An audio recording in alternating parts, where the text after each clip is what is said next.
Herr Holl, wann haben Sie denn angefangen mit Nikolaus Harnoncourt zu arbeiten und wie haben Sie einander kennengelernt? Ich meine, das war in Den Haag bei einer Schöpfung-Aufführung in einer Kirche an dem Spui, die Kirche, eine wunderbare alte Kirche. Und ja, das war eine sehr schöne Aufführung. Und nachher hat er mich gefragt, mit welchem Dirigent singen Sie denn am liebsten? Ich sage, na, mit Eugen Jochum. Er hat gesagt, kann ich verstehen, weil bei ihm ist immer die Ursache, warum die Musik überhaupt aufgeführt wird, da. Religiöse Gründe. Ne? Der Jochum, ich weiß, beim Jochum bin ich in 73 mit der Berliner Philharmonie bin ich für Franz Grass, der krank war, bin ich eingesprungen. Und dann hat er gesagt, wieso sind Sie ein Holländer? Ich habe doch 13 Jahre lang immer in Amsterdam Matthäus-Passion dirigiert. Warum haben Sie mich schon längst vorgesungen? Ich sag, Jochum, da war ich noch in der Schule. Ich war sehr jung. Ja. Und so fing eine sehr lange Zusammenarbeit an. Ja, das war wunderbar. Die Arbeit mit ihm war immer neu. Es gab absolut keine Routine. Es gab nur ein Leben und immer Überraschungen. Und man konnte am meisten von ihm lernen bei den Rezitativen. Dass so etwas richtig erzählt wird, dass die Sprache lebt, dass die Phrasierung, aber nicht nur die Phrasierung, sondern auch der Ausdruck, dass alles da ist. Und das war für mich auch das Neue an ihm, dass er das so betont hat, die Phrasierung. Wie in seinem Buch Musik als Klang, Rede, man sagt etwas. Nicht? Und vor allem, wenn die Musik verbunden ist mit Wort, ist ganz klar. Also ich habe sehr viel von ihm gelernt. Die Klangrede haben Sie gelernt, die Artikulation. Und haben Sie auch mit anderen alte Musikdirigenten gearbeitet? Naja, in Holland hatten wir natürlich immer diese Tradition, Kirchenmusik. Aufgewachsen bin ich im katholischen Kirchenchor. Wir hatten die Wechselgesänge Gregorianik. Das war auch eigentlich meine Schule. Dieses endlose Phrasieren und endlose Linien. Daran habe ich eigentlich meine Technik zu verdanken. Und deshalb funktioniert meine Stimme mit 76 auch noch. Ich habe keinen Wackler sozusagen. Die Töne klingen noch. Ne? Sie singen noch jeden Tag? Nee, nur wenn es verlangt wird. Dann singe ich mich ein bisschen ein. Dann wird man dann irgendwann ein bisschen heiserig. Dann nehme ich mir einen grünen Veltliner oder noch lieber einen Riesling. Und dann geht's weiter. Das ist wunderbar.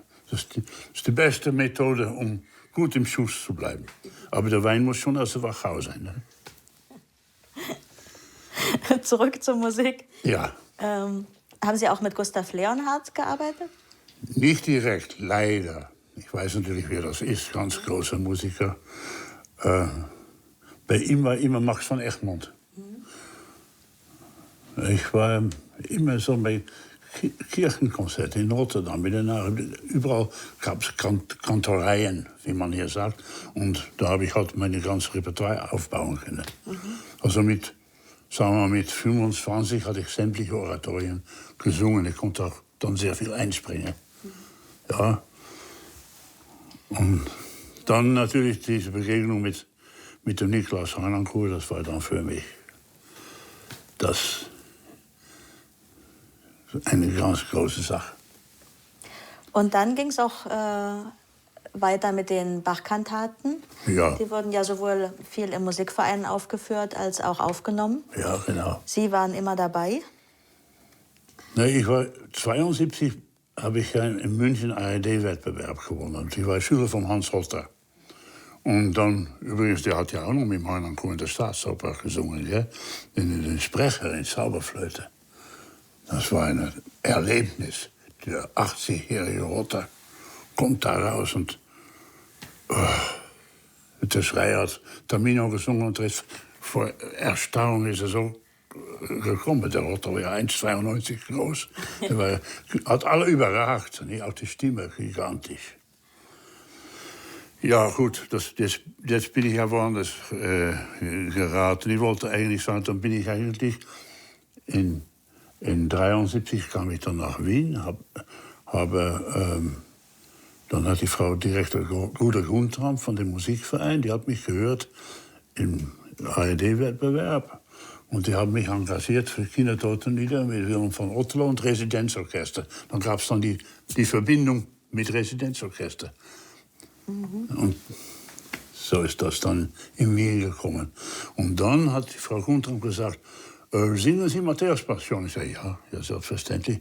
Und dann hat sie gesagt, wir suchen noch einen Bass mit dem Herrn Richter. Und so bin ich dann da hineingerollt. Ne? Zu Karl Richter? Zu Karl Richter, ja. Ich hatte dem schon vorgesungen. Und so sagte, schön singen Sie, schön. Sie sind engagiert. Da habe ich noch ein bisschen warten müssen, aber irgendwann kamen wir da zusammen. Und war das erste Mal mit Karl Richter in München oder in Wien? Es war, ich glaube, doch in München eine hohe Messe, weil ich erinnere mich noch mit Ernst Häfliger als Tenor. Das war ja legendäre Tenor, nicht? Häfliger. Der sang auch immer beim Jochum.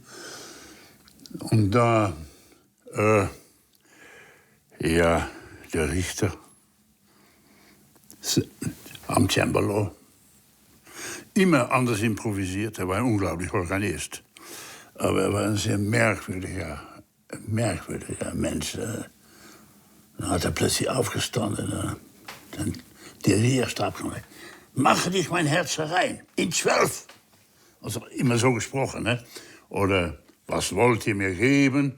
Ich will ihn euch verraten. Der Judas, hey Judas, böse, hat in Oktaven mitgehämmert. Ne?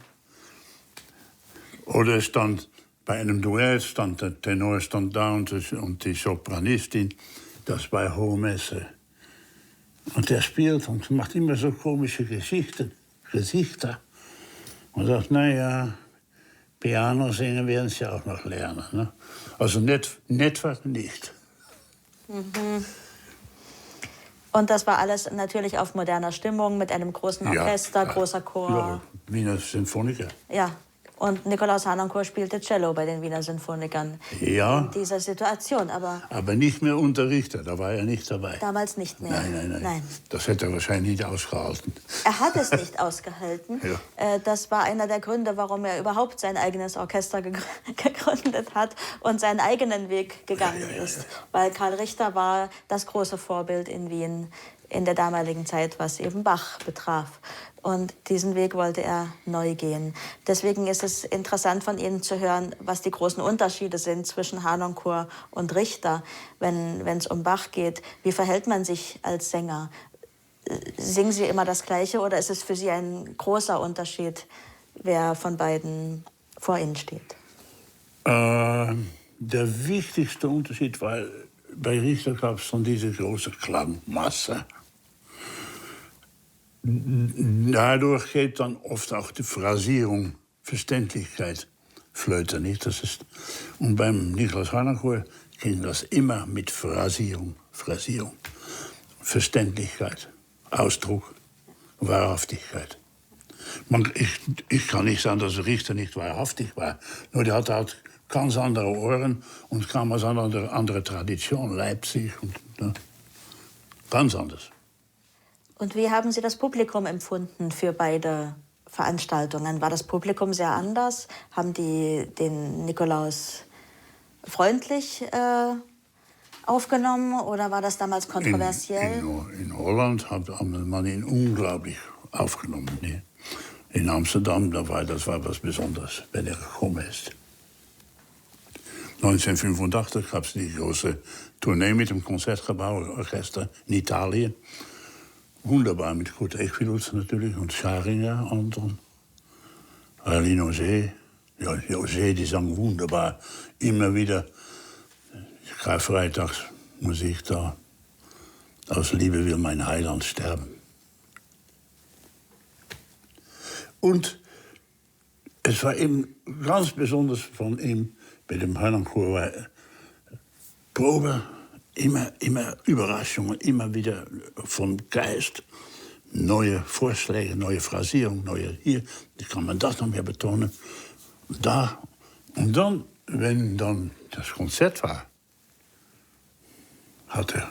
ließ er ließ die Musik kommen. Man fühlte sich nicht gebunden, man fühlte sich frei.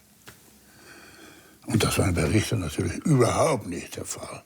Ich erinnere mich noch, Matthäus Passion in Wien mit Mara Höfgen als Alt. Die sang auch immer beim Jochum. Und wenn sie sang da dann, und dann sage ich, immer wenn ich beim Karl Richter singe, dann fühle ich mich, als ob ich zum ersten Mal dieses Werk singe. Ich bin unglaublich nervös. Und beim Hanako war ich nie nervös. Im Gegenteil. Mit seinen Augen so, komm, wir machen Musik. Das war, ja, schade, dass er nicht mehr unter uns ist. Ja, er fehlt uns und er ist nicht ersetzbar. Aber vielleicht ist er doch unter uns, weil ich neulich bei dem Fest 70 Jahre Concentus muss sagen, das war so schön, diesen herrlichen Klang wieder zu hören, denke ich, der ist doch da. Der ist da. Ja, er hat ein großes Erbe hinterlassen. Und bei der ersten Johannespassion im Musikverein 1984 mit dem Concentus Live waren Sie auch dabei. Sie waren bei allen Meilensteinen dabei. Ja. Und der Herr, war das nicht der Herr Vertic von Teldec? Der wollte immer, dass ich die Aufnahme mache, da im Casino Zögernitz.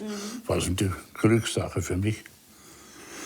So. Das Casino Zögernitz haben Sie jetzt nicht wiedererkannt. Eben, ja. Damals war das so, ja, ein Durcheinander. Aber das war für mich sehr romantisches Durcheinander. Sehr viel Zeug und alte Instrumente. Und da wurde dann plötzlich wunderbare Klänge erzeugt. Nicht? Natürlich, der größte Unterschied war natürlich auch, dass da auf alte Instrumente gespielt wurde und dann natürlich mit Darmsaite, nicht mit dieser Seiden, dieser silbrige Klang. Da kann man auch anders singen. Ne?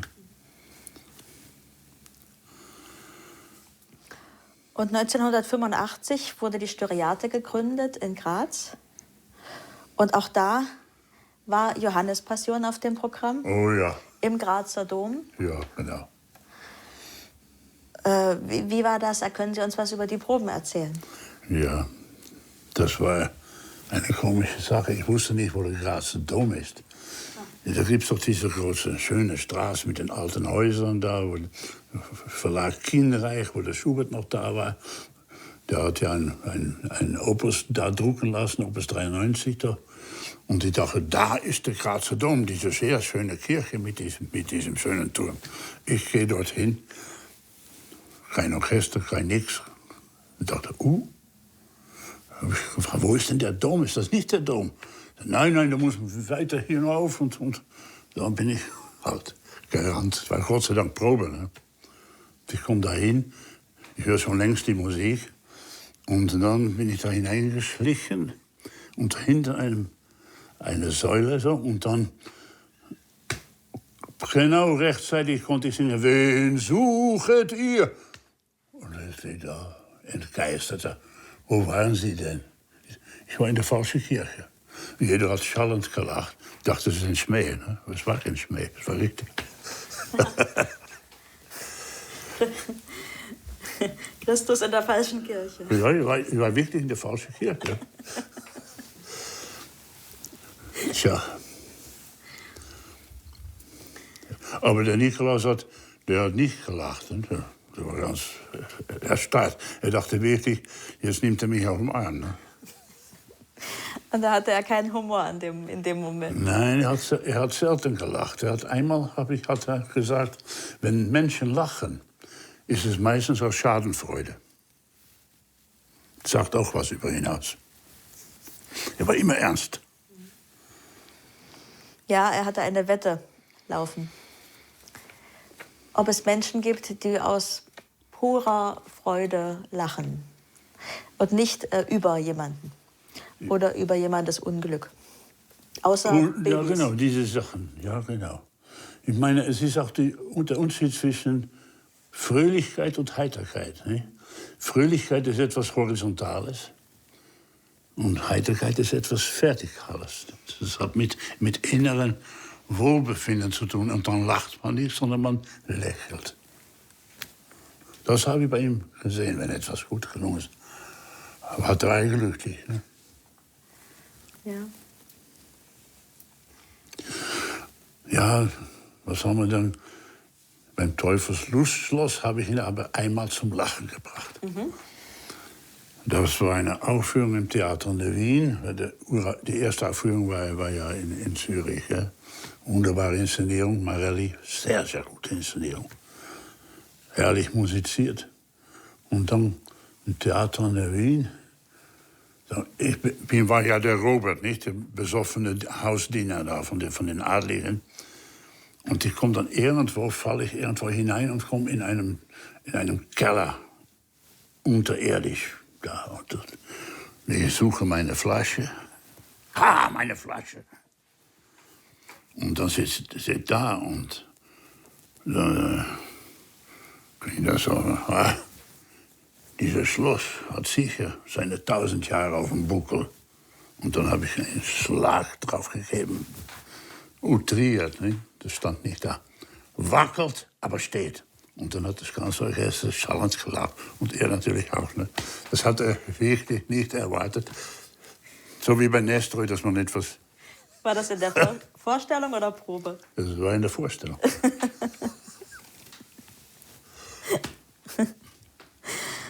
Ja, das Lachen. Und dann gab es auch den allerersten Fidelio 1986 bei der Schubertiade Feldkirch. Und bei diesem Meilenstein waren Sie auch dabei, als Don Fernando. Ja, der hat dann gesagt, jetzt muss er noch mal auch ein bisschen Oper singen. Weil ich habe ja dann die Oper, nachdem ich 75 aus München weggegangen bin, habe ich die Oper eigentlich mehr oder weniger abgelehnt. Ich wollte nur ein Konzert singen. Und dann hat er mich gefragt für die Fidelio und dann eben auch natürlich für Teufelslustschloss. Mhm. Ja. Ja, und dazwischen war auch noch der Kommendatore in Don Giovanni in Amsterdam. Ja, da bin ich für die Plattenaufnahme für jemanden, ich weiß nicht für wen, eingesprungen für die Aufnahme. Das war schön. Und dann auch so sehr vielfältiges Repertoire. Also Sie singen ja alles, von Bach über Schubert bis Wagner. Das ist sehr, sehr selten für einen Sänger. Ja. Wie schaffen Sie das, dass Sie die Stimme in diesem großen Repertoire pflegen und immer richtig führen können? Ich habe immer mit der gleichen Technik gesungen. Und ich habe dem Hans Hotter viel zu verdanken. Ne? Erstens hatte ich in Holland einen sehr guten Oratorienlehrer, der David Hollestelle, der hat wunderbar gesungen. Da war ich 6 Jahre. Und dann beim Hotter war ich auch noch 4 Jahre. Und der hat mir sehr wichtige technische Anweisungen gegeben, wunderbar vorgesungen. Der hat aber auch Lieder gesungen. Der hat mit 80 noch Winterreise gesungen im Konzerthaus. Und der hat auch Bach-Kantate gesungen. Natürlich ganz anders im Stil, ne? mit riesen Orgel und so. Ich habe genug. Aber schön. Ne? Die Stimme hat keinen Wackler gehabt. Er konnte noch wirklich gerade Töne singen. Ja. Die Stimme hatte ein natürliches Vibrato. Übrigens das Wort Vibrato nicht. Es wird ja jetzt unterrichtet, dass man ohne Vibrato singen sollte. Solange ich mit dem Harnoncourt gearbeitet habe, habe ich das Wort Vibrato von ihm noch nie gehört. Er hat einfach nicht darüber gesprochen. Es war eine Selbstverständlichkeit. Ich habe dort bei dem Konzert, jetzt mit 70 Jahren Konzentus, habe ich gehört, habe ich ganz genau gesehen, wenn die Streicher einen Leitton singen, habe ich das gesehen. Ne? Die machen sehr wohl auch Vibrato. Als nur Farbe. Nicht immer so. Ja, nur nicht immer. Ja. Ja, und dann... Und ich meine, immer mit der gleichen Technik, ob ich jetzt ein Bach-Lied, ein Gemelli-Lied singe oder ein Schubert-Lied, ich muss mit der gleichen Technik und der gleichen Schlankheit muss ich auch einen Hans Sachs singen. Das habe ich auch so gemacht. Für mich war das der reine Liedgesang. Und in Bayreuth ging das auch, weil zuerst unten und dann ein Mädchenherz und Meisterkunst. Das war genug, man brauchte nicht mehr zu geben. Kam auch durch Daniel Barenboim. Dem habe ich viel zu verdanken. Und der hat mich gefragt, willst du bei mir Hans Sachs singen? Ich sage, wenn du glaubst, dass ich das kann, sage ich ja. Aber ich will eine Bedingung, du sollst die Partie mit mir erarbeiten. Und das war toll. Hat er gemacht. So wie beim Nikolaus Harnoncourt. Alles erarbeitet. Ja. Und ist denn Ihr Weg in das Wagner-Repertoire, hatte das Auswirkungen auf die Zusammenarbeit mit Nikolaus Harnoncourt? Ja, ich weiß aber nicht, warum. Plötzlich habe ich dann einige Jahre nicht mehr gesungen. Es war sogar so, dass einige Musiker aus Concentus mich gefragt haben, willst du nicht mehr mit uns auftreten? Ich sagte, sehr wohl, aber ich kann mich nicht aufdrängen. Ich komme gerne, wenn ihr mich einladet. Ne? Und dann gab es dann, mein letzter Auftritt war dann das Buch mit den 7 Siegeln, Franz Schmidt. Ich weiß nicht mehr, wie das war. Ich war in Amsterdam mit Nikolaus, mit Harnoncourt. Wir haben Matthäus-Passion oder Johannes-Passion gesungen. Und ich sitze da am Klavier, improvisiere ein bisschen herum, Klänge. Und da sagt er, ihr hört das, und sagt, schöne Klänge, was ist das? Ich sage, naja, ich improvisiere und manchmal entsteht ein Lied daraus. Und so habe ich ungefähr 140 Lieder geschrieben. Ne? Ich habe auch einiges aufgeführt, aber das liegt alles da. Ja. Und wo war ich? Ja. Das Buch mit 7 Siegeln. Das Buch mit 7 Siegeln. Dann hat er mir gesagt, ich mache jetzt eine Musik, die wird nie aufgeführt. Ich sage, wer ist denn der Komponist? Dann sagt er, Franz Schmidt.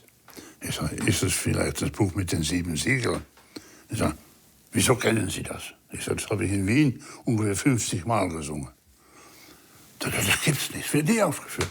Ich sage, ich habe 3 Schallplattenaufnahmen von dem Stück gemacht, ne? Mitgemacht. Und dann, weil dann ist eine Ironie, wie das dann, er hat dirigiert mit den Philharmonikern, mit dem Michael Schade als Evangelist. Und dann hat er mich dann gefragt für Stimme des Herrn. Und das war Ihr Abschiedskonzert Wien und mit in Linz, Nikolaus, ja. Wien und in Linz, ja. Da war er schon sehr kränklich, würde ich sagen. Da war nicht mehr so. Was hat er gesagt? Ich habe noch sehr viele Pläne, aber auf dieser Körper hat ein Ablaufdatum. Ne? Ja. Oh, und noch etwas sehr Wichtiges war eine Aufführung mit ihm, mit Mrs. Solemnis. Die gibt es auf Schallplatte, glaube ich. Ja. Mehrere. Ja. Das erinnere ich mich nicht. Und in dem gleichen Jahr habe ich mit Barenboim in Amerika Chicago Symphony auch eine Mrs. Solemnis aufgenommen. In einem Jahr habe ich 2 Aufnahmen. Und das war natürlich wesentlich auch ein Unterschied. Chor, Schönberg-Chor, Concentus. Und Chicago Symphony mit dem Chicago Symphony Chor, das ist ja der beste Chor in Amerika. Lauter Italo-Amerikaner, also solche Stimmen. Nicht? Das ist interessant. Die Aufnahme mit Harnoncourt hat, glaube ich, 3 Auszeichnungen bekommen und die mit Barenboim keine einzige. So sieht man. Die Geschmäcker sind unterschiedlich. Und die Möglichkeiten auch. Haben Sie sich mal gestritten über irgendwas? Nein. Gab es nicht. Ja, es gibt ein Foto, wo ich so auf ihn zu und neben ihm stehe und so. Da hat er mich versucht, irgendwie zu überzeugen. Aber gestritten. Nein. Ich habe ihn als großer Musikwissenschaftler und großer Musiker betrachtet. Sind Sie mit seinem Dirigat zurechtgekommen? Konnte man das lesen? Ja? Ja, er war so ein außerordentlicher Musiker. Der hat nichts so gemacht. Einfach solche Sachen habe ich viel gesehen. Es war bei der Oper war es dann manchmal problematisch, aber da hat er schon mehr gezeigt. Und ich bin sehr gut mit ihm zurechtgekommen. Ja. Wir haben auch, es war in Wilhelmshaven oben, haben wir auch mal Bach-Kantate aufgeführt. Ich glaube, es war Ich habe genug. Da hat er nicht dirigiert, hat er Cello gespielt. Ja, das ging auch. Und dann haben Sie selbst ja auch viele Schüler gehabt. Ja, ja. Haben Sie den Schülern Harnoncourts Musizierweise weitergegeben? Naja, zum Beispiel der Florian Bösch, das ist ja einer meiner Lieblingsschüler. Er war in meiner Liedklasse. Bei dem ist auch jeden Ton, jedes Wort, was er singt, hat etwas zu tun. Und er konnte auch sehr gut mit dem Nikolaus Harnoncourt. Das hat mich gefreut natürlich. Der ist eigentlich in meinen Spuren. Richtig, ja? Ja, und das er hat ist sie beerbt ein bisschen. Er hat ja schön. ca. 2000 angefangen. Ja, ja, genau. Ja, ja. Ja, und ich habe in meinen Schülern sehr viel Glück gehabt. Es gibt doch einige, die sehr schöne Karriere machen. Ich könnte jetzt Namen nennen, aber wenn ich das mache, dann sind andere beleidigt, weil ich sie nicht erwähne. Ne? Aber ich arbeite hier immer noch mit meinem alten Klavier. Kommen Sie gern. Und dann wird hier schön gearbeitet, meistens Schubert-Lieder. Weil Schubert ist doch mein Lieblingskomponist. Vor allem, weil es die ideale Verbindung zwischen Dichtung und Musik ist. Ne? Und Himmel und Erde. Ja. Und da kommen wir wieder zur Phrasierung, zur Textdeutlichkeit und zur Klangrede. Die Klangrede, ja. Klangrede ist ja nicht nur ein Phänomen des Barock. Nee. Und bei Wagner? Naja, bitte. Heute ist es schon so, das ist ja erbärmlich, dass man auch in Bayreuth die Sänger nicht mehr versteht und dass man die Texte mitlaufen lässt. Und das ist automatisch überall. Schlimm. Ja. Das stört Sie? Ja, es wurde in Wagners Zeit, gerade danach, Julius Hey hat speziell für Bayreuth und für die Wagner-Sängerei hat er diese Stimmlehre, Stimmkultur entwickelt und die Verständlichkeit. Und auch Wagner, es gibt ein Wagner-Lexikon, da steht drin, wie Wagner mit Sängern gearbeitet hat. Die haben auf der Musik erst die ganze Linie sprechen müssen. Und wenn es dann verständlich war, dann durften sie singen, mit Sprache zusammen. Heutzutage, manchmal versteht man nicht mal, in welcher Sprache da gesungen wird. Was möchten Sie denn jungen Sängern heutzutage auf den Weg mitgeben, wenn Sie das sagen? Welchen Tipp würden Sie einem jungen Sänger geben? Ein Ausspruch von Wagner. Singen ist die leidenschaftlichste Form von Sprechen. Und Johann Michael Vogel, der große Schubert-Sänger, hat zu seinen Schülern gesagt,